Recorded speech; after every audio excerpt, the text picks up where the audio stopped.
Au XIXe siècle, un autre grand nom bouleverse l'approche du handicap, tout à fait malgré lui. Il s'agit de Charles Darwin, dont la théorie de l'évolution représente un tournant considérable dans l'approche du vivant. Pour rappel, contrairement à ce que l'on entend par théorie dans le langage courant, en science, la théorie désigne un système explicatif vérifié, tenu pour ce qu'il y a de plus fiable jusqu'à preuve du contraire. La théorie de l'évolution n'est donc pas une simple hypothèse parmi d'autres. Elle postule, en très résumé, la transformation des caractéristiques des êtres vivants au fil des générations et la sélection naturelle de certaines de ces variations aléatoires quand celles-ci sont adaptées à leur environnement.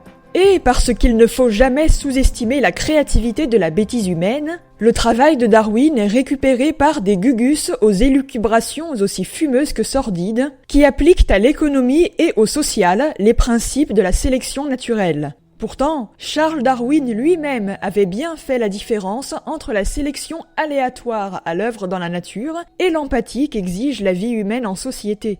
C'est là toute la différence entre un modèle descriptif qui analyse ce qu'on observe dans la nature ou dans la société et un modèle prescriptif qui tente de répondre à la question « Que doit-on faire, nous, humains ?»